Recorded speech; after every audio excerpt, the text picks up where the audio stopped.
ओम शांति। आज 3/6/2020 के बाप दादा के मधुर महावाक्य सुनेंगे। बाबा बच्चों को कह रहे हैं, तुम बच्चों का धंधा ही है सबको मनसा वाचा कर्मणा सुख देना, सबको सुख धाम का रास्ता बताना। बाबा कहते तुम मेरे बच्चे हो, मेरे बने हो, तो मेरे सपूत बच्चे बन करके दिखाना। तो सपूत बच्चे वे हैं जो बाबा की श्रीमत पर चलते हैं, बाबा की हर इच्छा को, हर कामना को पूरा करके दिखाते हैं। फिर बाबा ने कहा वो मेरे बच्चे समझदार हैं जो निश्चय बुद्धि निश्चिंत रहते हैं। बाबा पर पक्का निश्चय है, किसी भी प्रकार की चिंता में नहीं रहते, निश्चिंत रहते हैं। वे बच्चे भगवान का, बाप का व हर सेकंड के समय का पूरा लाभ लेते हैं। समझदार उन्हें कहते हैं जो हर चीज़ का पूरा लाभ ले। भगवान बाप इस सृष्टि पर आए हुए हैं, हमारे समक्ष हैं, हमें वर्षा देने आए हैं। तो भगवान के पास ही ज़्यादा से ज़्यादा समय बैठें, भगवान के साथ ही रूह रूहान करें, भगवान से ही अपने सारे रिश्ते जोड़ें। बाकी पूरा कल्प पड़ा है और लोगों से बातचीत करने का, बाप का लाभ ले लें। बाबा चले जाएंगे तो फिर हमें वो खजाने देने वाला कोई होगा ही नहीं। और जो समय ये कल्याणकारी है, संगम युग का, सर्व प्राप्तियां कराने का, तो ऐसे कल्याणकारी समय में जो पुण्य की कमाई जमा कर सकते हैं, अपने एक एक सेकंड और एक एक श्वास को बाबा की याद में लगाकर समय का सदुपयोग कर समय को सफल कर सकते हैं, वह भी केवल अभी हो सकता है। और जब ये संगम युग का टाइम पूरा हो जाएगा तो फिर तो समय भी साधारण हो जाएगा। एक का पदम गुणा प्राप्ति का समय अभी है, इसका लाभ लेना ये बच्चों की समझदारी है। अपनी मम्मा हर समय को, हर सेकंड को, हर श्वास को, हर चीज को वो सफल करती थी, इसलिए सब कुछ बाबा के आगे समर्पित कर देती थी कि मैं पूर्णतः बाबा आपकी हूँ, आपके आगे समर्पित हूँ, मेरा कुछ भी नहीं। तो मैंपन और मेरापन मम्मा में नहीं था। जब बाबा को सब सौंप दिया तो स्वयं एकदम निश्चिंत, बड़ी बड़ी समस्याओं के टाइम भी मम्मा एकदम अडोल, अचल, निश्चिंत, बाबा पर पक्का निश्चय था। ये निश्चय था कि ये कल्याणकारी समय चल रहा है, इसमें अकल्याण हो ही नहीं सकता। उस निश्चय के आधार पर अचल अडोल रहीं। ऐसे मम्मा समान हम बच्चों को भी बनना है। तो सुनेंगे आज के बाप दादा के महावाक्यों को। मीठे बच्चे, तुम्हें श्रीमत पर सबको सुख देना है। तुमको श्रेष्ठ मत मिलती है। श्रेष्ठ बनकर दूसरों को बनाने के लिए श्रेष्ठ मत मिलती ही है। श्रेष्ठ बनकर दूसरों को श्रेष्ठ बनाने के लिए। प्रश्न है, रहमदिल बच्चों के दिल में कौन सी लहर आती है और उन्हें क्या करना चाहिए? जो रहमदिल बच्चे हैं उनकी दिल होती है कि हम गांव-गांव में जाकर सर्विस करें। ख्याल चलता है बेचारे गांव वालों के पास साधन नहीं है, कोई पहुंच नहीं पाता है, तो उनको जाकर के परमात्मा का पैगाम दें। उनके प्रति रहम का भाव आता है। आजकल बेचारे बहुत दुखी हैं, उनको जाकर खुशखबरी सुनाएं कि विश्व में पवित्रता, सुख और शांति का देवी स्वराज्य स्थापन हो रहा है। ये वही महाभारत लड़ाई है। बरोबर उस समय बाप भी था जिस समय महाभारत का युद्ध हुआ। उस समय बाप भी थे, 5 घोड़ों का रथ भी था और उस समय बाप ने ज्ञान दिया। तो ज्ञान दिया शिव बाबा निराकार ने। ये 5 तत्वों का बना हुआ शरीर रूपी रथ, ये ब्रह्मा बाबा का, उस रथ में प्रवेश होकर के शिव बाबा ज्ञान सुना रहे हैं। बरोबर उस समय महाभारत के टाइम बाप भी था और अभी भी बाप आए हुए हैं। तो वही टाइम अभी चल रहा है। ओम शांति। मीठे मीठे बच्चे यहाँ बैठे हो तो ये ज़रूर समझते हो कि हम हैं ईश्वरीय संतान। ज़रूर अपने को आत्मा ही समझेंगे। ईश्वरीय संतान को तो ज्ञान है, तो ज़रूर अपने को आत्मा ही समझेंगे। शरीर है तब उन द्वारा आत्मा सुनती है। बाप ने शरीर लौन लिया है तब सुनाते हैं। अभी तुम समझते हो कि हम हैं ईश्वरीय संतान व ईश्वरीय संप्रदाय।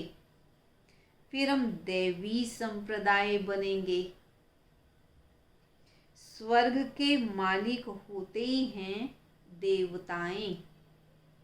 हम फिर से 5000 वर्ष पहले वाफिक देवी स्वराज्य की स्थापना कर रहे हैं। फिर हम देवता बन जाएंगे।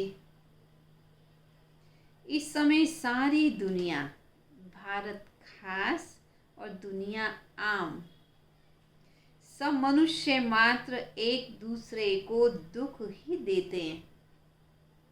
उनको यह भी पता नहीं है कि सुख धाम भी होता है।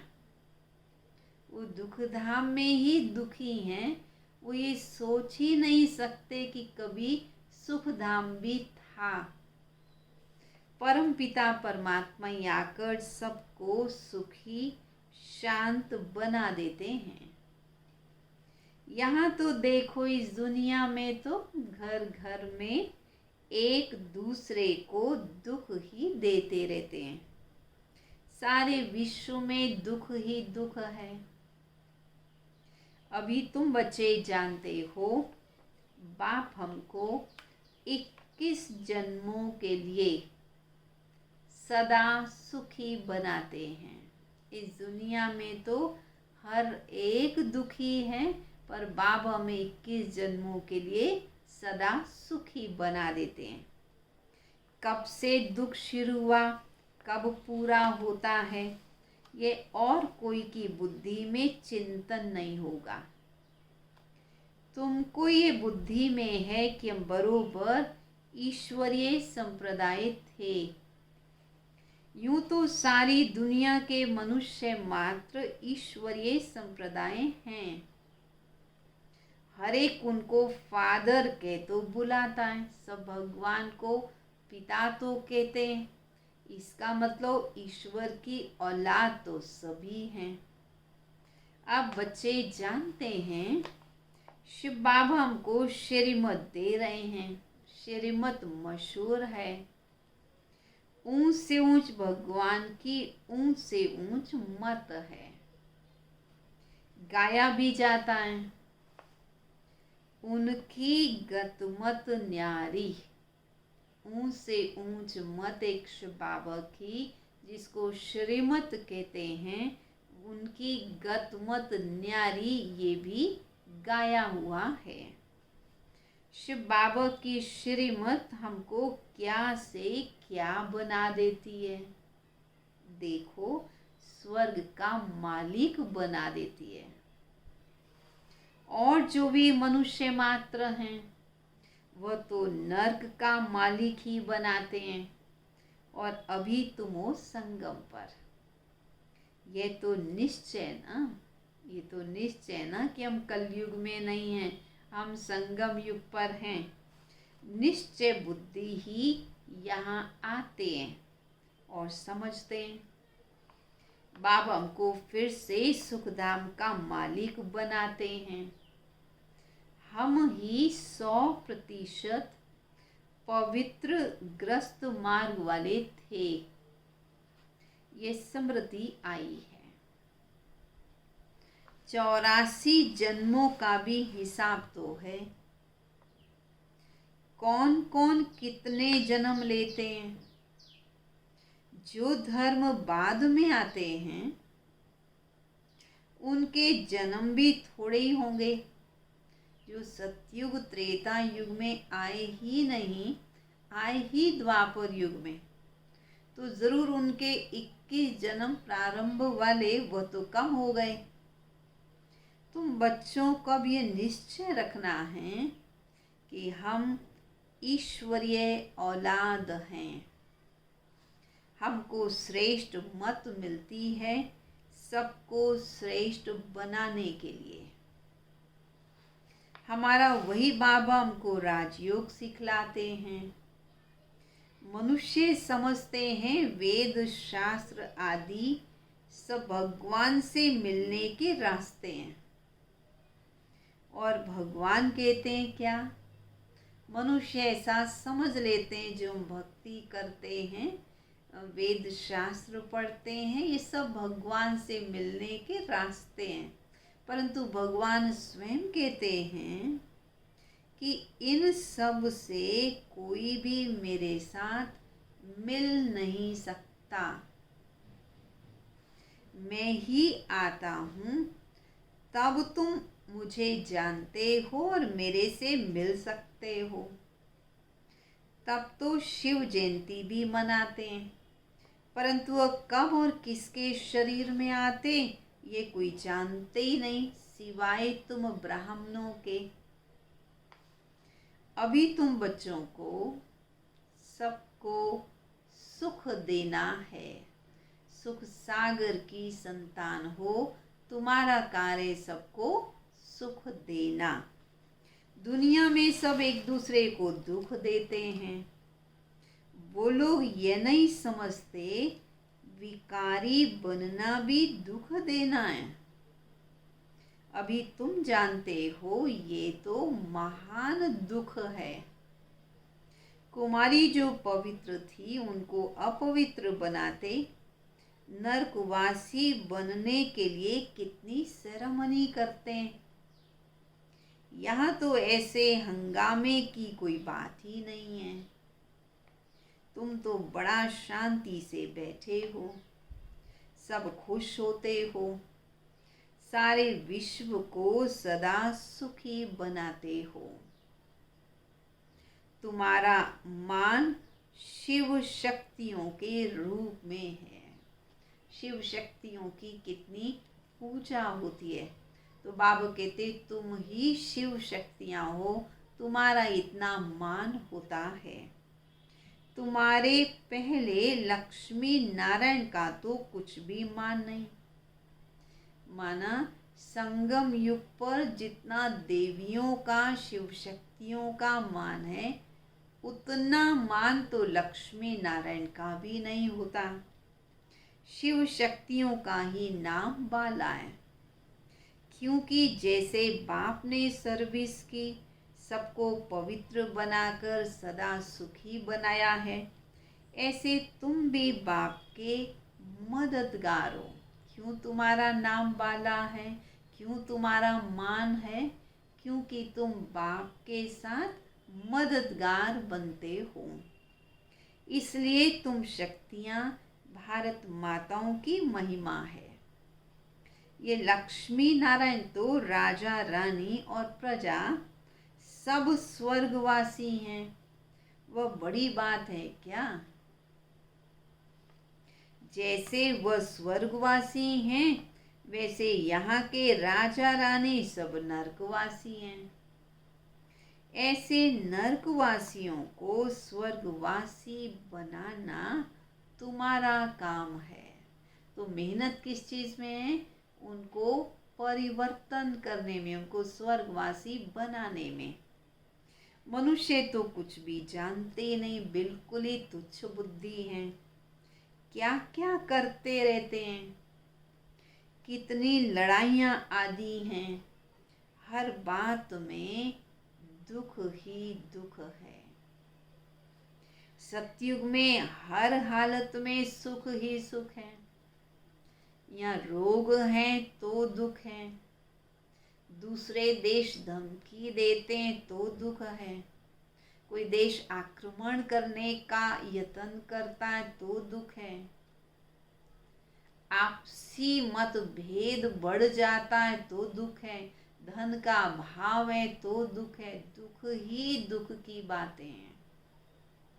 बाबा कहते सत्युगी दुनिया में तो हर हाल में सुख ही सुख होगा। अभी सबको सुख देने के लिए बाबा तुम्हें श्रेष्ठ मत देते हैं, गाते भी हैं श्रीमत भगवानो वाच्य, श्रीमत मनुष्य वाच्य नहीं है। सतयुग में देवताओं को मत देने की दरकार ही नहीं, यहाँ तुमको श्रीमत मिलती है। बाप के साथ तुम भी गाए जाते हो, तुम हो शिव शक्तियाँ। अभी फिर से वह पाठ प्रैक्टिकल में बज रहा है। अब बाप कहते तुम बच्चों को मनसा वाचा कर्मणा सबको सुख देना है, सबको सुख धाम का रास्ता बताना है। तुम्हारा धंधा ही ये हुआ। क्या धंधा हो गया? सबको सुख देना, सुख धाम का रास्ता बताना। शरीर निर्वाह अर्थ पुरुषों को धंधा भी करना पड़ता है। कहते हैं शाम के समय देवताएं परिक्रमा लगाते हैं, इसलिए शाम के समय जब लाइट जलाते हैं तो लाइट को भी नमन किया जाता है, उस प्रकाश को भी देवता समझा जाता है। अब ये देवताएं यहाँ कहाँ से आए? कलयुगी दुनिया में कहाँ से आ जाएंगे?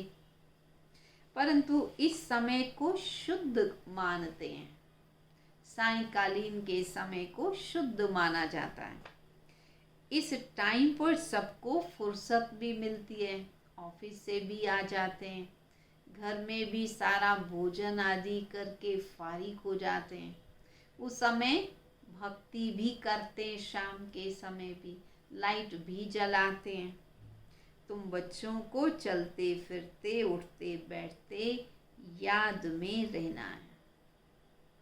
बस कोई देहधारी की चाकरी आदि नहीं करनी है। देहधारी को याद नहीं करना है, उसकी चाकरी नहीं करनी, अर्थात बुद्धि को किसी देहधारी में नहीं फंसाना। कभी कभी कोई कोई देहधारी को खुश करने में ही अपनी पूरी बुद्धि लगा देते हैं, पर देहधारियों की इच्छाएं कोई कम नहीं है। एक इच्छा पूरी करेंगे, खुश होंगे, फिर उनकी दूसरी इच्छा हो जाएगी। इसलिए बाबा कहते देहधारियों की चाकरी करने की जरूरत नहीं, तुम उठते बैठते चलते फिरते बाप को याद करो। बाकी देहधारियों के साथ निभाना है, उनके प्रति रिस्पेक्ट तो होना चाहिए, उनकी आज्ञा का पालन भी करना है। एक दूसरे के साथ सच्चे साफ रहेंगे तो दुआओं के भी हकदार बनेंगे और कार्य भी हमारे सफल होते जाएंगे। बाप का तो गायन है द्रौपदी के पांव दबाए, इसका भी अर्थ नहीं समझते। स्थूल में पांव दबाने की बात नहीं है। बाबा के पास बूढ़ियां आदि बहुत आती हैं, माना बाबा ज्ञान सुनाकर बच्चों को रिफ्रेश कर देते हैं। योग बाबा सिखा करके अपने साथ कनेक्शन करवा लेते हैं और बाबा शक्तियों से बच्चों को भरपूर करते जाते हैं। इससे बच्चों की थकान स्वतः ही समाप्त हो जाती है। इसको कह दिया द्रौपदी के पांव दबाए भगवान ने। माना अगर किसी से दिल का हाल ले लिया जाए, हालचाल पूछ लिया जाए, उसे किसी कार्य के लिए सांत्वना दे दी जाए, धीरज दे दिया जाए, शुभकामना दे दी जाए, तो वह आत्मा स्वतः ही उसकी थकान समाप्त हो जाती है। खुशी जब हो जाती है तो खुशी के कारण थकान समाप्त हो जाती है, अंदर में एक उम्मीद जग जाती है। इसलिए बाबा कहते बच्चे, बाप तो आते ही हैं द्रौपदी के पांव दबाने, रिफ्रेश करने तुम्हें, वैसे तुम भी एक दूसरे को सहयोग देते हो। बाबा के पास बूढ़ियां आदि आती हैं, भक्ति करते करते थक गई हैं, आधा कल बहुत धक्के खाए हैं, तो ये पैर दबाने के अक्षर को उठा लिया है। अब कृष्ण पांव कैसे दबाएंगे? शोभेगा क्या कि श्री कृष्ण पांव दबाए? जो कहा द्रौपदी के पांव दबाए, ये तो शिव बाबा की बात है। तुम कृष्ण को पांव दबाने दोगे? नहीं ना। कृष्ण को देखते ही तुम तो उनको पकड़ लोगे, चटक पड़ोगे उन पर, तो उनसे थोड़ी पांव दबाओगे। उनमें तो बहुत चमत्कार रहता है। कृष्ण के सिवाय और कोई बात बुद्धि में बैठती ही नहीं, वही सबसे तेजोमय है। कृष्ण बच्चे ने फिर मुरली चलाई, कहते हैं अब ये बात ही नहीं जचती है। यहाँ तुम शिव बाबा से कैसे मिलोगे? तुम बच्चों को बोलना पड़ता है, शिव बाबा को याद कर फिर इनके पास आओ। तुम बच्चों को तो अंदर में खुशी रहनी चाहिए। हमको शिव बाबा सुखी बनाते हैं 21 जन्मों के लिए। ऐसे बाप के पिछाड़ी तो बच्चों को कुर्बान जाना चाहिए। जो बाबा 21 जन्मों के लिए सदा सुखी बना रहे हैं, ऐसे बाप पर तो बच्चों को कुर्बान जाना चाहिए। कोई सपूत बच्चे होते हैं तो बाप कुर्बान जाते हैं। बाप की हर कामना वे बच्चे पूरी करते हैं, उन्हें सपूत कहेंगे। कोई तो ऐसे बच्चे होते हैं जो बाप का खून करने में भी देरी नहीं करते। बाप कहते तुम मेरे सपूत बच्चे हो, तुम मेरे आज्ञाकारी बच्चे हो, तुम तो मेरा नाम बाला करने वाले बच्चे हो। यहाँ तो तुमको मोस्ट बिलवेड बनना है, बहुत मीठा बनना है, किसी को भी दुख नहीं देना है। जो रहम दिल बच्चे हैं उनकी दिल होती है हम गांव-गांव में जाकर सर्विस करें। आजकल बेचारे बहुत दुखी हैं, उनको जाकर खुशखबरी सुनाओ कि विश्व में पवित्रता, सुख, शांति का दैवी स्वराज्य स्थापन हो रहा है। ये वही महाभारत लड़ाई का समय है। बरोबर उस समय बाप भी था और अभी भी बरोबर बाप आए हुए हैं। तुम जानते हो बाप हमको पुरुषोत्तम बना रहे हैं। ये है ही पुरुषोत्तम संगम युग। तुम बच्चे जानते हो हम पुरुषोत्तम कैसे बनते हैं। तुमसे पूछते हैं तुम्हारा उद्देश्य क्या है, तो बोलो हमारा उद्देश्य है मनुष्य से देवता बनना। देवताएं तो मशहूर हैं। बाप कहते जो देवताओं के भक्त हों उनको मेरा ये ज्ञान समझाओ। भक्ति भी पहले पहले तुमने शुरू की तो सबसे पहले शिव की भक्ति की, फिर देवताओं की। तो पहले पहले शिव बाबा के भक्तों को ज्ञान सुनाओ। बोलो शिव बाबा कहते हैं मुझे याद करो। शिव की पूजा करते हैं, परंतु ये थोड़ी बुद्धि में आता है कि ये शिव ही पतित पावन हमारा बाप है। ये तो किसी की बुद्धि में आता ही नहीं कि वो हमारा बाप है, वो उनको पावन बना देंगे। भक्ति मार्ग में देखो कितने धक्के खाते हैं। शिवलिंग तो घर में भी रख सकते हैं, उनकी पूजा घर में भी कर सकते हैं, फिर इतना दूर अमरनाथ, बद्रीनाथ आदि तरफ भी जाते हैं। परंतु भक्ति मार्ग में मनुष्यों को धक्के भी खाने हैं जरूर। तुमको बाप उनसे छुड़ाते हैं। बाबा तुम्हें धक्के खाने से छुड़ा देते हैं। तुम हो शिव शक्ति, शिव बाबा के बच्चे। तुम बाप से शक्ति लेते हो, वह मिलेगी याद से। विकर्म विनाश भी याद से होंगे। पतित पावन तो बाप है ना। याद से ही तुम विकर्माजीत पावन बनते हो। सबको ये रास्ता बताना है। तुम अभी राम के बने हो। राम राज्य में है सुख और रावण राज्य में है दुख। भारत में ही सबके चित्र हैं जिनकी इतनी पूजा होती है। ढेर के ढेर मंदिर हैं। कोई हनुमान का पुजारी, कोई देवी का पुजारी, कितनी अंधश्रद्धा से भक्ति करते रहते हैं। अभी तुम जानते हो पहले हम भी ऐसे ही भक्ति करते थे। इनको भी मालूम नहीं था ब्रह्मा विष्णु शंकर कौन हैं, क्या हैं। जो पूज्य थे वही फिर पुजारी बने। सतयुग में है पूज्य और यहाँ है पुजारी।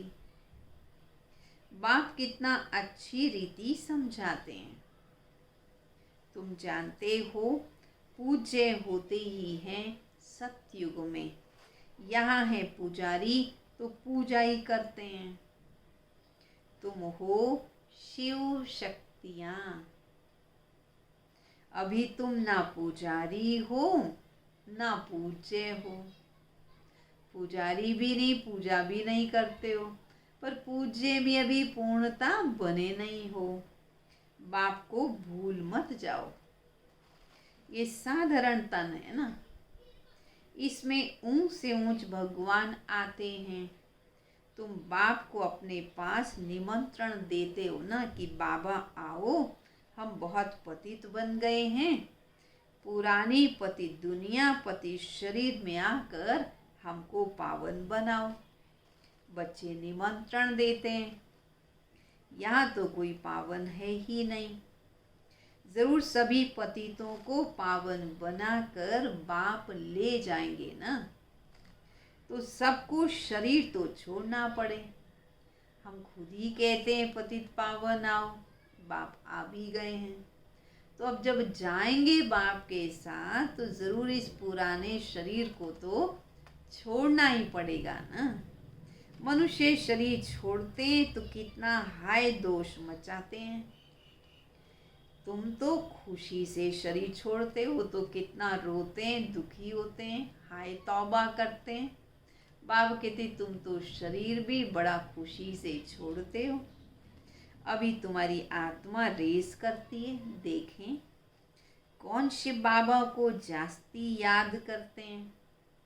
शिव बाबा की याद में रहते रहते शरीर छूट जाए तो अहो सौभाग्य, बेड़ा ही पार हो जाए। सभी को बाप कहते ऐसा पुरुषार्थ करो कि जब शरीर छोड़ो तो अंत में एक बाबा की ही याद आए, ऐसा पुरुषार्थ करो। सन्यासी भी कोई कोई ऐसे होते हैं, ब्रह्म में लीन होने के लिए अभ्यास करते हैं, फिर पिछाड़ी में ऐसे बैठे बैठे शरीर छोड़ देते हैं और एकदम वातावरण में सन्नाटा छा जाता है। सुख के दिन फिर आएंगे, इसके लिए तुम पुरुषार्थ करते हो। बाबा हम आपके पास चलें। आपको याद करते करते जब हमारी आत्मा पवित्र हो जाएगी तो आप हमको साथ ले जाएंगे। पहले जब काशी कलवट खाते थे तो बहुत प्रेम से खाते थे, बहुत प्रेम से बलिहार जाते थे, अपने शरीर को भी बड़े प्रेम से छोड़ते थे। बस सोचते थे हम मुक्त हो जाएंगे, ऐसे समझते थे। अभी तुम बाप को याद करते चले जाते हो शांति धाम। तुम बाप को याद करते हो तो इस याद के बल से पाप कटते हैं। याद के बल से ही पाप कट जाते हैं। वह समझते हैं हमारे फिर पानी में स्नान करने से पाप कट जाएंगे, मुक्ति मिल जाएगी। बाप समझाते वह कोई योग बल नहीं है, पानी में स्नान करना कोई योग बल नहीं है। पापों की सजा खाते खाते फिर जाकर जन्म ले लेते हैं, पुनर्जन्म तो लेना पड़े। नए सिरे फिर पापों का खाता शुरू हो जाता है। कर्म अकर्म विकर्म की गति बाप बैठ समझाते हैं। बाबा कहते बच्चे अब कोई विकर्म मत करो, विकारी कर्म मत करो, जो कर्म इंद्रियों से भोगना पड़ेगा। फिर बाबा कहते बच्चे श्रीमत पर चल सदा सुकर्म करो, कर्म योगी बनकर कर्म करो, पवित्र बनकर कर्म करो, सुख देने वाले कर्म करो तो सुकर्म हो जाए, खाता पुण्य का जमा हो जाए। और जो खाता जमा हो गया ये पुण्य का, उसके बाद जब हम सतयुग में पहुंचते हैं वहां तो ना कोई पाप होता है ना कोई पुण्य होता है। जो खाता जमा है उस अनुसार फिर हमें संबंधी मिलते हैं, परिवार मिलता है, साधन मिलते हैं। उसी जमा की हुई पूंजी के आधार से हमें खाना है, उसे अकर्म कहते हैं। तो बाबा कर्म अकर्म विकर्म की गति बैठ समझाते हैं। राम राज्य में कर्म अकर्म होते हैं, रावण राज्य में कर्म विकर्म होते हैं। वहाँ कोई विकार होता ही नहीं, सतयुग में कोई विकार होता ही नहीं, इसलिए कोई विकर्म भी नहीं होता। मीठे मीठे फूल बच्चे जानते हैं, बाप हमको सब युक्तियां सब राज समझाते हैं। मुख्य बात यह है कि बाप को याद करो। पतित पावन बाप तुम्हारे सामने बैठे हैं। कितना निर्माण है, कोई अहंकार नहीं है, बिल्कुल साधारण रीति चलते हैं। बाप दादा दोनों ही बच्चों के सर्वेंट हैं। तो तुम्हारे 2 सर्वेंट हैं, ऊंच से ऊंच। कितने बड़े सर्वेंट, एक शिव बाबा, दूसरा ये ब्रह्मा बाबा। ऐसे हमको कहना अच्छा नहीं लगता है, परंतु इसका अर्थ ये है कि हम संकल्प भी करते हैं तो भी बाबा हमारी सेवा के लिए हाजिर हो जाते हैं। तो बाबा कहते हजूर हाजिर हूँ। तो ये सर्वेंट ऐसा कहते हैं। बाकी हमें कोई ऐसा समझना नहीं है कि मैं बाबा की भी मालिक हूँ, नहीं, ये बाबा की निर्माणता है। बाबा कहते वो लोग त्रिमूर्ति ब्रह्मा कह देते हैं, अर्थ थोड़ी जानते हैं। त्रिमूर्ति ब्रह्मा क्या करते हैं कुछ भी पता नहीं। वास्तव में तो त्रिमूर्ति शिव बाबा है। तो शिव बाबा ब्रह्मा द्वारा ही नई सृष्टि की स्थापना का कार्य कराते हैं। अच्छा, मीठे मीठे सिकिलदे बच्चों प्रति माता पिता बाप दादा का याद प्यार और गुड मॉर्निंग। रूहानी बाप की रूहानी बच्चों को नमस्ते। रूहानी बच्चों की रूहानी बाप दादा को नमस्ते नमस्ते नमस्ते। धारणा के लिए मुख्य सार। सदा ये निश्चय रहे कि हम ईश्वरीय औलाद हैं। हमें श्रेष्ठ मत पर चलना है, किसी को दुख नहीं देना है, सबको सुख का रास्ता बताना है। दूसरा, सपूत बच्चा बन बाप पर कुर्बान जाना है, बाप की हर कामना पूरी करनी है। जैसे बाप दादा निर्माण और निरअहंकारी हैं, ऐसे तुम्हें भी बाप समान बनना है। वरदान।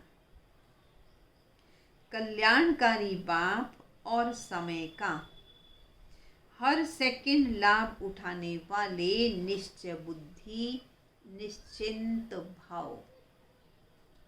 जो भी दृश्य चल रहा है उसे त्रिकालदर्शी बनकर देखो। हिम्मत और उल्लास में रह स्वयं भी समर्थ आत्मा बनो और विश्व को भी समर्थ बनाओ। स्वयं के तूफानों में हिलो मत, अचल बनो। जो समय मिला है बाप का साथ मिला है, अनेक प्रकार के खजाने मिल रहे हैं, उनसे संपत्तिवान और समर्थिवान बनो।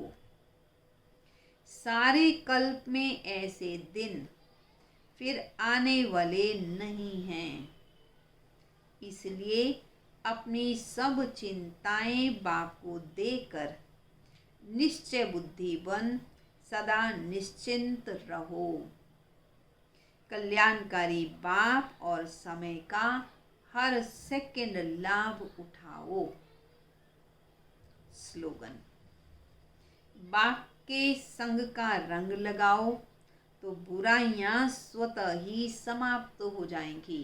बाबा का ही संग होगा तो बाबा का रंग लग जाएगा, और बाबा के रंग में रंगी हुई आत्मा, उसके ऊपर कोई दूसरा कलयुगी रंग दुनियावी रंग लग नहीं सकता, तो स्वतः ही सारी बुराइयां समाप्त हो जाएंगी। अच्छा, ओम शांति। सभी बाबा को बड़े प्यार से याद करेंगे।